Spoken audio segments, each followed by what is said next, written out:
Olá, amigos, olá, amigas, graça e paz. Seja bem-vindo a mais um vídeo com o Jefferson Noronha. Eu estou aqui na minha área de pesquisa, aqui no notebook, uma das minhas ferramentas, né? E aqui dentro dele tem as inteligências artificiais, né?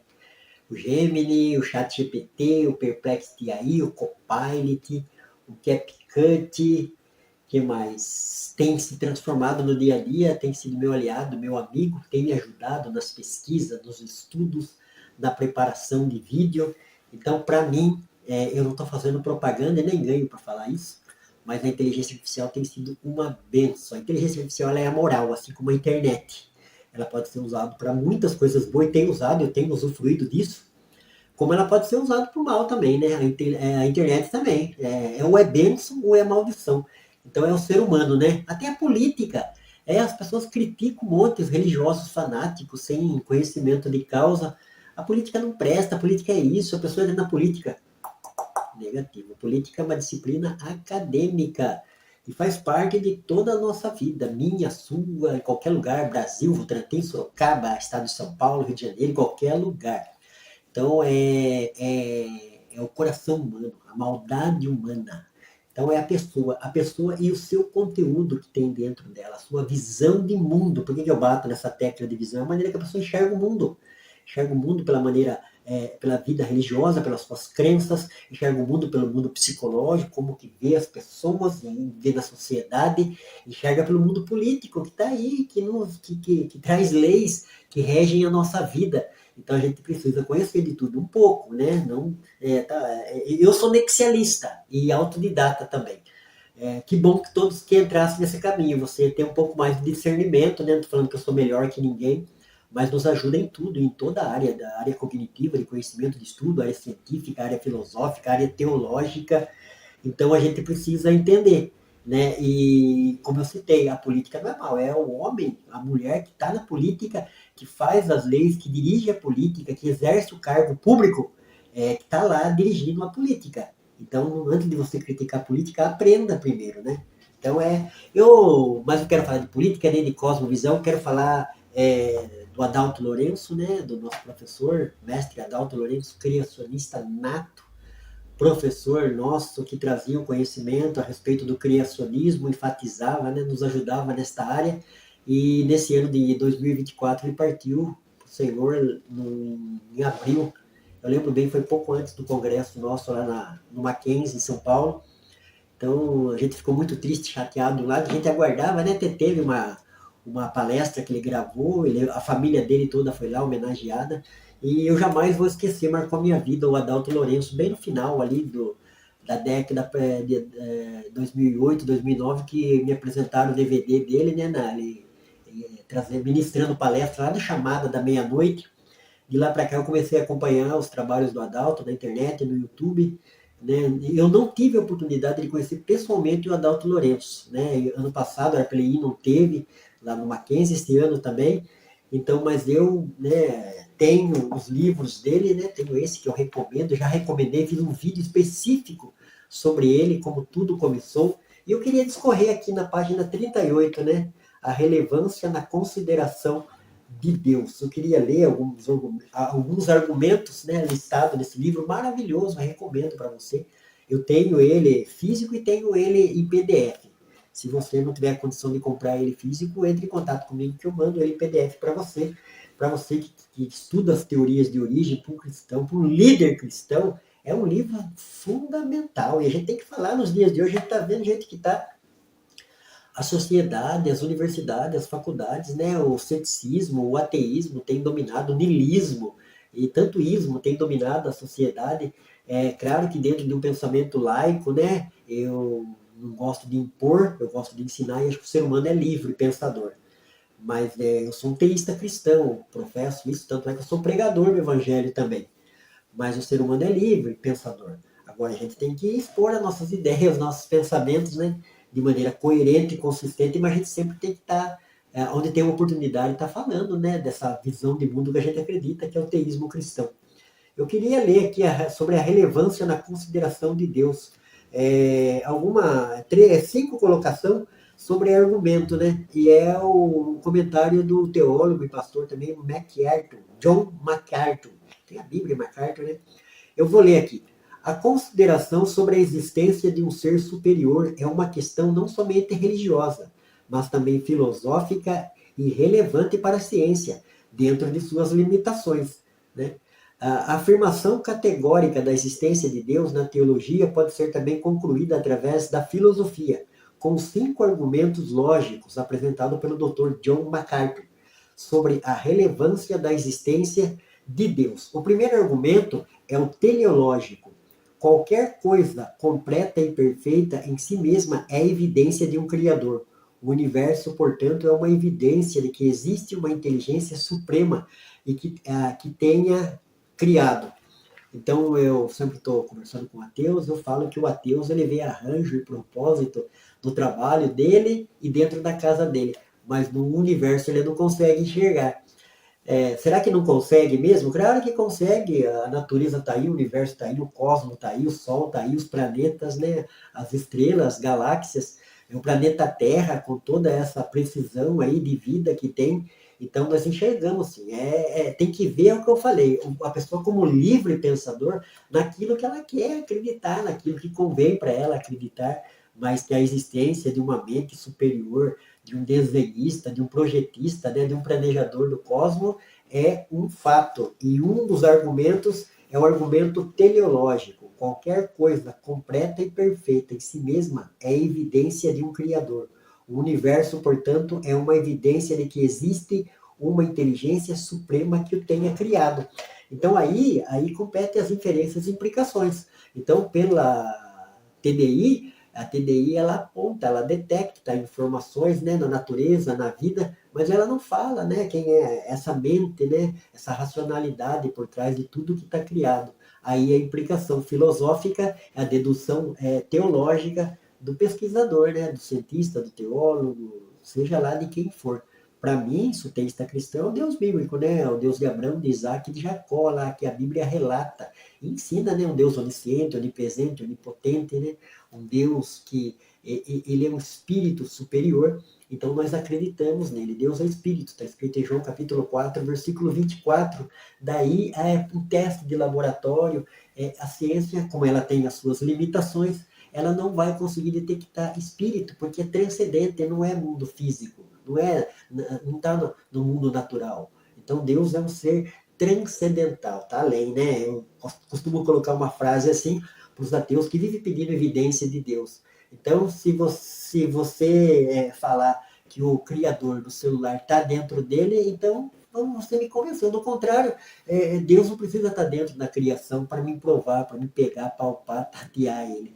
Eu, pelas pistas, pelas evidências, como pesquisador, para mim, apontam, né, identificam, que nem olhar para um quadro de Leonardo da Vinci. Então, aquele quadro bem pintado foi Leonardo da Vinci, né? Foi o pintor. Então, eu olho para o cosmos, para a natureza, para o sistema solar, para essa imensidão vasta, linda do universo, e tem uma mente inteligente por trás disso aí. O segundo argumento é estético.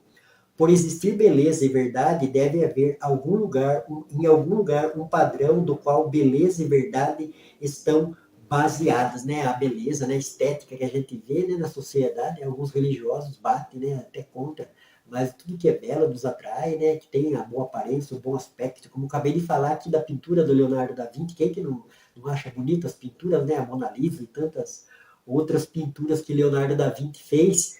Então, é um argumento também. O argumento estético.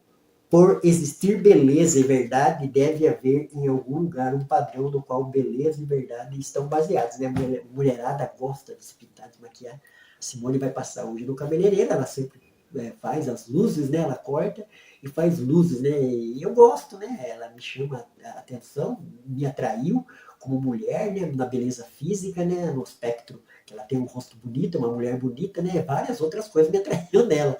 Mas essa é uma, né? A gente é o homem aqui, ó, o homem prático, é no olhar. O terceiro argumento é volitivo. De fato, pelo fato do ser humano viver face a face com um grande número de possibilidades e fazer escolhas orientadas pela sua própria vontade, deve haver em algum lugar uma vontade infinita, sendo o universo a expressão desta vontade, né? Do nada não se faz nada. Então Deus, ele quis, né? No princípio, né, de Gênesis, no capítulo 1, no princípio criou Deus. Deus quis fazer. Então é uma vontade. Eu costumo falar do argumento do desejo também, que a gente sempre tem o desejo de uma vida melhor, de uma qualidade de vida melhor, de um automóvel melhor, de uma casa melhor, de um trabalho melhor. Esse desejo, da onde que vem esse desejo, senão de uma fonte padrão? Então essa fonte é Deus, né? O argumento volitivo, pelo fato do ser humano viver face a face com um grande número de possibilidades de fazer escolhas orientadas pela sua própria vontade, deve haver em algum lugar uma vontade infinita, sendo o universo a expressão dessa vontade. No princípio, Deus teve vontade, ele criou os céus e a terra, criou o planeta Terra para povoar ele com o ser humano que somos nós. Nós somos resultados da ação inteligente, do planejamento divino, desta vontade, desta volição divina desse Deus todo-poderoso. Opa, caiu aqui, criador dos céus e da terra. O quarto argumento é o moral. O próprio fato do conhecimento do certo e do errado sugere a necessidade de um padrão absoluto. Se alguma coisa é certa e a outra é errada, é porque existe alguém que fez esta determinação. É um dos assuntos, dos temas que o próprio C.S. Lewis, né, o C.S. Lewis, que era ateu, se tornou teísta cristão. Ele fala que da onde ele tirava aquele senso de justiça, que ele via tanta injustiça. Então, para haver injustiça, tem que ter um padrão de justiça, uma régua de medir. Essa régua de medir, esse padrão, é o Deus Todo-Poderoso, o Deus que nós acreditamos, o Deus qual o cristianismo professa, né? O Deus Todo-Poderoso, Deus de Abraão, de Isaac, de Jacó, Deus da Bíblia Sagrada, o único Deus. Ouve Israel, o Senhor é o único Senhor. Lá em Deuteronômio, o Shema de Israel. E o argumento do conhecimento do certo e do errado. Então a gente sabe, isso daí não adianta, não é de um para um, é todos. Todo mundo sabe que é errado. Roubar é errado. Errado aqui no Brasil, errado na Alemanha, na Bolívia, no Paraguai, Uruguai, México, China, Austrália, Jerusalém, Índia, em qualquer lugar. Roubar é roubar. É o senso de errado, né? É o argumento moral. É uma das provas também, né? Uma argumentação que existe um moral absoluto. Um Deus que nos instituiu, né? E dentro dessa instituição que nos fez, nos colocou parâmetros de observância, né? Código moral, que é os 10 mandamentos, e depois o Sermão do Monte e todo o ensinamento cognitivo do Deus Todo-Poderoso que passou para a gente, né? Isso daí é fácil de entender, não é tão difícil. E por último, o argumento cosmológico. Este é um argumento de causa e efeito. Com ele concluímos que alguém deve ter feito o universo, pois todo efeito tem uma causa específica e primeira. Eu costumo citar que para acreditar num Criador, eu não preciso de fé, que é causa e efeito, é método científico, é ciência. Aí falar quem é esse Criador, igual eu falei quase agora, por implicações, por deduções filosóficas e teológicas, eu falo que é o Deus bíblico, né? Mas que existe um Criador, poxa, daí o meu menino, qualquer bebê, qualquer criança aí de 5, 10 anos sabe que existe, né? Um criador para um notebook, um criador para um livro, que foi o Adalto Lourenço, um criador para um relógio, um criador para um Mauser, um criador para uma caneca, né? Essa caneca aqui tem até Noronha aqui, uma caneca legal, né? Que eu poder fazer personalizada do café. Então ela tem um criador, foi o criador que fez, ela fez a caneca e depois fez a personalização. Deixa eu acertar aqui.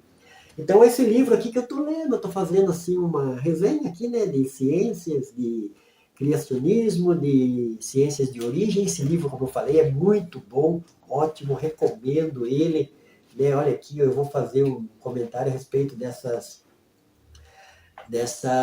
teorias de origens, né? Aqui fala sobre o naturalismo, sobre a evolução, sobre o darwinismo, sobre a seleção natural, sobre o neodarwinismo, sobre o evolucionismo teísta, sobre o criacionismo, sobre o criacionismo científico, o criacionismo religioso, o design inteligente, teoria sintética moderna, teoria do equilíbrio pontuado. Muito bom livro mesmo. A relevância na consideração de Deus, né? Os 5 argumentos: argumento teleológico, argumento estético, argumento volitivo, argumento moral e argumento cosmológico. é o livro do Adalto Lourenço, Como Tudo Começou, uma bênção, né? Vai edificar a sua vida, né? Você vai assim tá recebendo um pouco daquilo que foi Adalto Lourenço, né? Foi uma bênção, um mestre que é muito bem, né? Queria, né? A família que até colocou a dedicatória do livro aqui, quase toda a família escreveu para mim, muito bom, eu gosto de estudar, meditar, faz parte do meu arsenal aqui. Então é isso. Então vou voltar ali. A consideração sobre a existência de um ser superior é uma questão não somente religiosa, mas também filosófica e relevante para a ciência dentro das suas limitações. Que Deus abençoe ricamente, que você possa meditar, ler, estudar, pesquisar, aprender, né? A Bíblia nos incentiva, né? Eu não me conformo com certos religiosos que não estudam, não meditam na palavra de Deus, na Bíblia Sagrada, né? O profeta Oséias fala lá no capítulo 4, o meu povo é destruído por falta de conhecimento. No capítulo 6 ele fala, conheçamos e prossigamos em conhecer ao Senhor, a sua palavra, tudo aquilo que ele deixou, e a ciência faz parte disso, né?